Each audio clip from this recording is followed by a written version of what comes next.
I have the ability of teaching. I am the teacher of Korean and the teacher of chess too. Oh, that's fantastic. So you've got that natural teaching ability in you, and that can totally help when it comes to guiding your kids or even yourself through the learning process.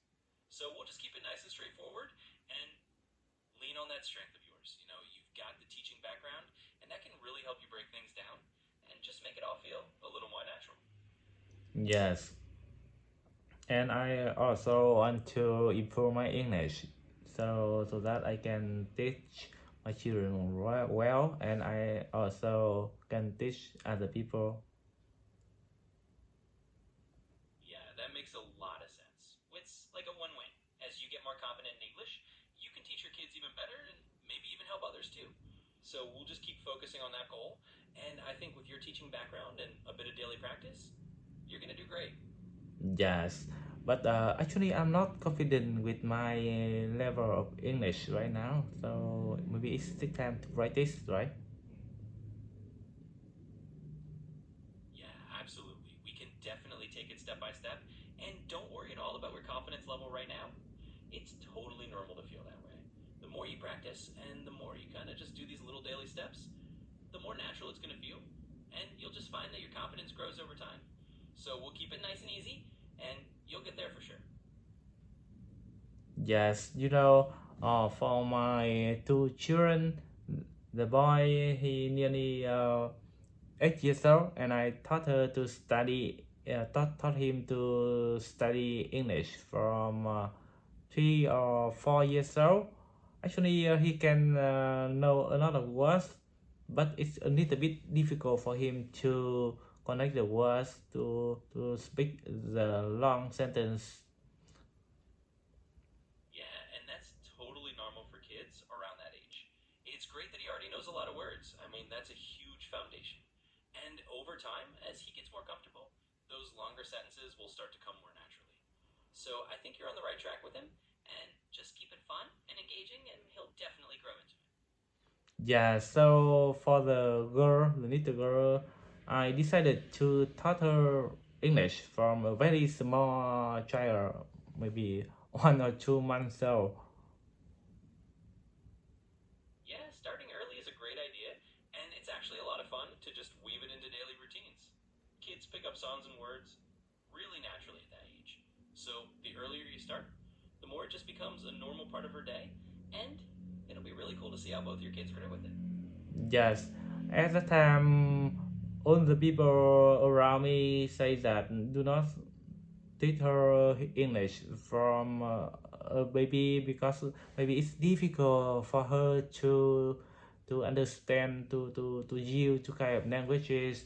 But I still keep my opinion and I speak to her every day, no matter that she can understand or not. And for a time, she can understand and even talk to me. First, some simple sentence, some simple words, but now she can talk to me every day. It's about like about 60 or 7. I mean 70 or 80% like the mother language. That's really wonderful to hear. Honestly, I think you're doing a fantastic job. It's true that sometimes people worry about teaching multiple languages early on, but kids are amazing at picking them up if you just keep it natural and keep it consistent, which is exactly what you're doing. So it's really cool to hear that now she can talk to you almost like in her mother tongue, and it's just going to keep getting better from here. So I'd say keep doing what you're doing. Yes. So I'm the one that I don't want I mean I want to do the thing that people say that I cannot do. Yeah, I totally get that. And honestly, there's something really cool about proving that you can do it your own way. Sometimes the best results come from just trusting your instincts and doing what you believe in, even if others are a bit skeptical. And it sounds like you've already seen that pay off. So, yeah, keep going what works for you and your family. You're doing great. Yeah, so every time when she speak Vietnamese to me, I said to her, I say to her, Mia, do not speak Vietnamese. Father is not Vietnamese. I'm American. So she immediately speak English to me. That's actually a really smart and fun little approach. It's like you're just creating a natural habit for her, and you're making it playful. So it doesn't feel like pressure, it just feels like a little language game. And it's awesome to hear that she just switches right into English with you. Those little consistent cues really do make a big difference. Yes, there are no pressure here. Just fun. Absolutely. You definitely got a little bilingual superstar in the making, and it's all thanks to those little consistent habits you're building. So it sounds like you're on a great path, and I'm sure she'll just keep getting more and more comfortable.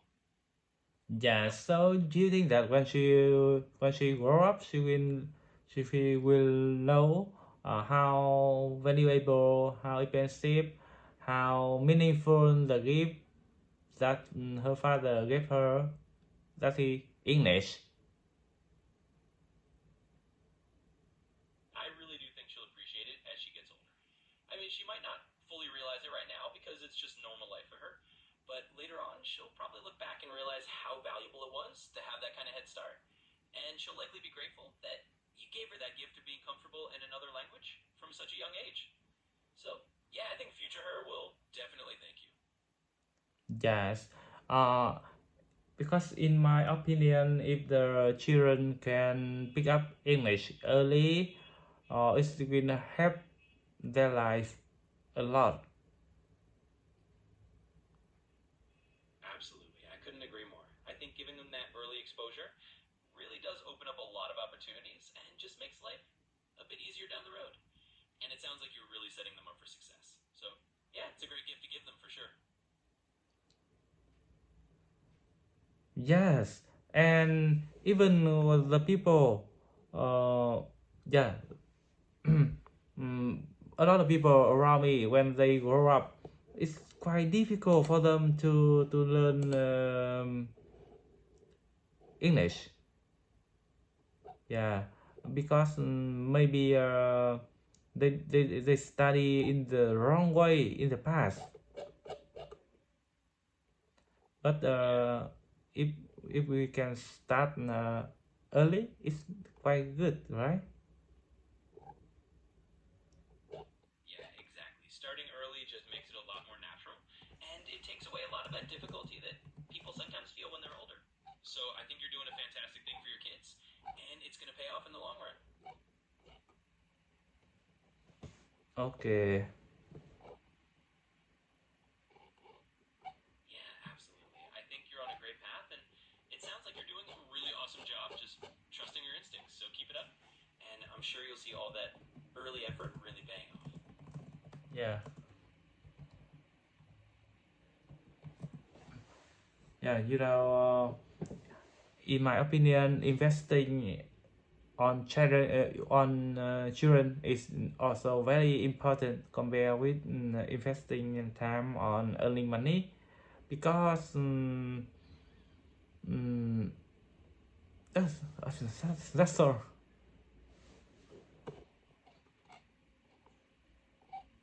Yeah, I completely see where you're coming from. Investing in your kids and their skills and education really is such a valuable thing. It pays off in ways that go way beyond money, right? It's about giving them confidence and opportunities and just setting them up for a really good future. So I think your priorities are absolutely in the right place. Yes, actually, money we can earn it. Not if we cannot earn it now, we can earn it later. But the childhood of the children is never come back, right? Yeah, that's such a beautiful way to put it. Childhood is really a once in a lifetime thing, and the time and effort you put in now is something that they'll carry with them forever. So yeah, I think you're absolutely right. It's a priceless investment, and you're doing a great job with it.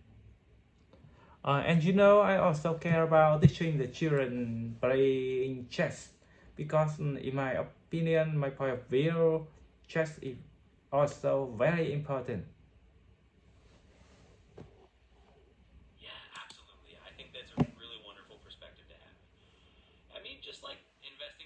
language skills, teaching them those values and those life lessons is just as important. It all kind of comes together to shape who they become, and it sounds like you're doing a really thoughtful job of all of that. No, I mean that I am talking about playing chess. It's also very important. I got you now. Absolutely. Ballet and things like that are super important too. It's not just about the academics or the languages, it's also about those creative and physical activities. And if that's something you care about, it definitely adds a whole other layer of enrichment to your children's lives. So, totally on board with that. Yes. So let's talk a little bit about education, about success and failure. Yeah, absolutely. I totally get that. Sometimes it's just nice to talk about those values and those priorities that matter to you. And it's not always about, the academics or the money, but really about the bigger picture. And I think it's great that you're focusing on that. Yes. So, could you tell me your opinion about success? Yeah, for sure. I mean, I think success is really personal. For some people, it's about career achievements or making money, but for others, it's about family or enjoying life or just feeling fulfilled in what you do. And I think it's really about finding what matters to you personally and feeling good about the path you're on. So, yeah, it's all about what success means to you. Yes.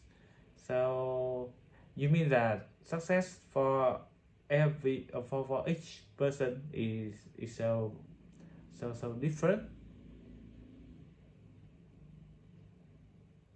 Yeah, exactly. It's kind of a personal definition for everyone. You know, what feels like success to one person might be totally different for someone else. So it's all about finding your own version and just kind of living by what matters to you. Yes, but actually it still have some common standards. For example, uh, children, uh, money, strength, right? Yeah, that's true. I mean, there are definitely some universal themes, right? Like having enough financial stability or having strong relationships and just feeling fulfilled in what you do. Those things tend to be pretty common measures of success for a lot of people. So there's definitely overlap, but there's always that personal spin on it too. Yes. So actually, around me, a lot of people even they did not have a good mm, education. They have the low education. They even did not study from the high school, the university, but they still grow up to be some successful people, even very rich people. But other people who have the high education, good university, but after that they became lazy mm, or became another person, and they did not have the good result in their life. Yeah, that definitely happens, and I think it's a good reminder that success isn't just about those formal achievements or degrees. It's really about the drive, the resilience, and what you do with what you have. So, yeah, people can definitely make their own path, regardless of their starting point. Yes. So actually, it's better if anyway to be a successful man is better than a poor man, right?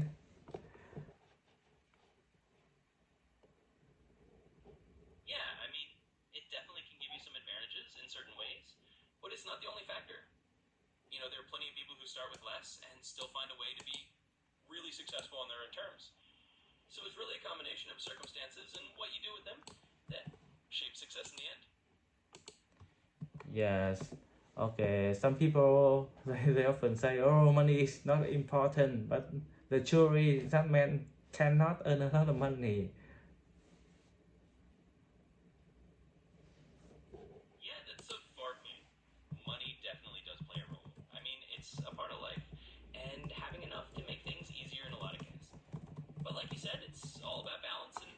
more to life than just money. So it's important, but it's not the only thing that matters. Yes, actually, a lot of people around me, sometimes they waste time, waste money to do some stupid thing, and when they look back, they were so regret about their time. Yeah, I get what you're saying.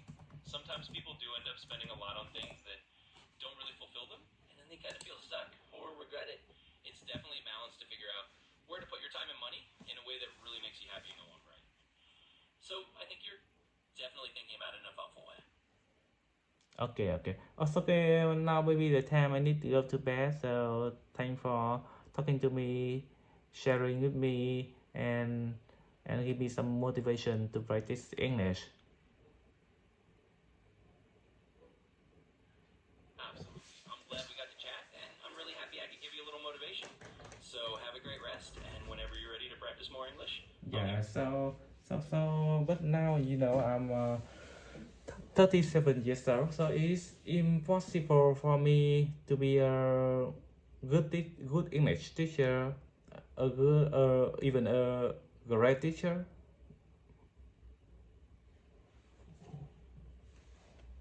You know, it's absolutely possible.